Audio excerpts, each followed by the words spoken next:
রাজধানীর চানখারপুলে গত ৫ আগস্ট ছাত্র জনতার অভ্যুত্থানের সময় ৬ তরুণের হত্যা মামলার আনুষ্ঠানিক চার্জশিট আমলে নিয়েছে আন্তর্জাতিক অপরাধ ট্রাইব্যুনাল। এর মধ্য দিয়ে শুরু হলো জুলাই গণহত্যার আনুষ্ঠানিক বিচার। ট্রাইব্যুনালের চেয়ারম্যান বিচারপতি মোহাম্মদ গোলাম মর্তুজা মজুমদার নেতৃত্বাধীন ৩ সদস্যের আন্তর্জাতিক অপরাধ ট্রাইব্যুনাল প্রসিকিউশনের আনুষ্ঠানিক এই অভিযোগ আমলে নেয়। এই মানবতা বিরোধী অপরাধের মামলায় শেখ হাসিনাকে সুপিরিয়র কমান্ডার করে ডিএমপির সাবেক কমিশনার হাবিবুর রহমান সহ আসামি করা হয় ৮ জনকে। অন্য আসামিরা হলেন ডিএমপির সাবেক যুগ্ম কমিশনার সুদীপ কুমার চক্রবর্তী, রমনা অঞ্চলের সাবেক অতিরিক্ত উপকমিশনার শাহ আলম মোহাম্মদ আক্তারুল ইসলাম, রমনা অঞ্চলের সাবেক সহকারী কমিশনার মোহাম্মদ ইমরুল, শাহবাগ থানার সাবেক পরিদর্শক মোহাম্মদ আরশাদ হোসেন, কনস্টেবল মোহাম্মদ সুজন হোসেন, ইমাজ হোসেন ও মোহাম্মদ নাসিরুল ইসলাম। আসামিদের প্রথম ৪ জনই পলাতক, বাকিরা কারাগারে। অভিযোগপত্র দাখিলের সময় চিফ প্রসিকিউটর তাজুল ইসলাম বলেন, ক্ষমতা ছাড়ার আগ মুহূর্ত পর্যন্ত ফ্যাসিস্ট শেখ হাসিনার জেদের কারণে গুলিতে প্রাণ হারায় শত শত তরুণ ছাত্র জনতা।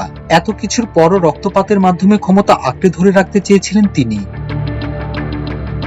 ৪ আগস্ট স্পিকার শিরিন শারমিন চৌধুরী শেখ হাসিনাকে পদত্যাগের পরামর্শ দেন। তবে আওয়ামী লীগের সাধারণ সম্পাদক ও সেতুমন্ত্রী ওবায়দুল কাদের, স্বরাষ্ট্রমন্ত্রী আসাদুজ্জামান কামাল সহ মন্ত্রী পরিষদের ৪ সদস্য তাকে পদত্যাগের বিষয়ে কোনো কথা শুনতে নিষেধ করেন। তা মেনে পুলিশ ও আইন শৃঙ্খলা বাহিনীকে ছাত্র জনতার উপর নৃশংসতা চালিয়ে যাওয়ার নির্দেশ দেন শেখ হাসিনা। তবে শেষ মুহূর্তে সেনাবাহিনী ছাত্র জনতার উপর গুলি চালাতে অস্বীকার করলে পাল্টে যায় পরিস্থিতি।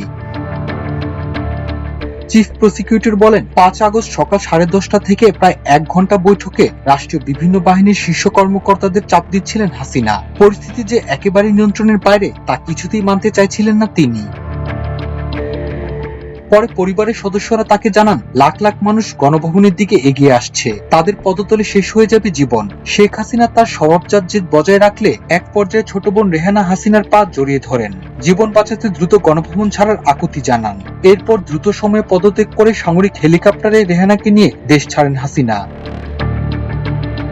ট্রাইব্যুনালের চিফ প্রসিকিউটর বলেন, ৫ আগস্ট সকাল ১০:৩০টার দিকে ৩ বাহিনীর প্রধান ও পুলিশের মহাপরিদর্শককে ডাকা হয় গণভবনে।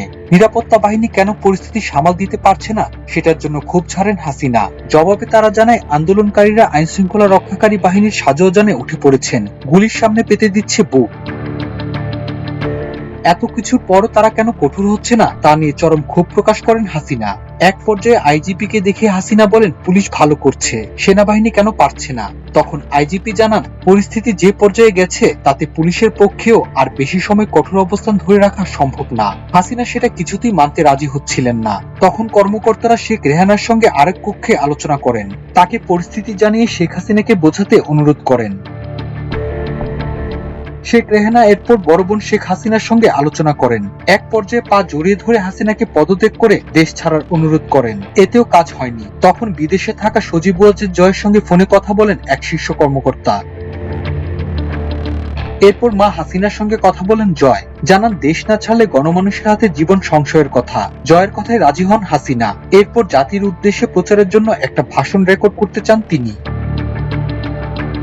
তবে ততক্ষণে গোয়েন্দা তথ্য আসে, বিপুল ছাত্র জনতা শাহবাগ ও উত্তরা থেকে গণভবন অভিমুখে রওনা হয়েছে। দূরত্ব বিবেচনায় ৪৫ মিনিটের মধ্যে শাহবাগ থেকে গণভবনে আন্দোলনকারীরা চলে আসতে পারে বলে অনুমান করা হয়। এই পরিস্থিতিতে ভারতের উদ্দেশ্যে দ্রুত পালিয়ে যান হাসিনা। গত ২১ এপ্রিল চিফ প্রসিকিউটরের কার্যালয়ে প্রাথমিক তদন্ত প্রতিবেদন জমা দেয় ট্রাইব্যুনালের তদন্ত সংস্থা। প্রতিবেদন যাচাই শেষে রোববার আনুষ্ঠানিকভাবে অভিযোগ ট্রাইব্যুনালে জমা দেয় রাষ্ট্রপক্ষ।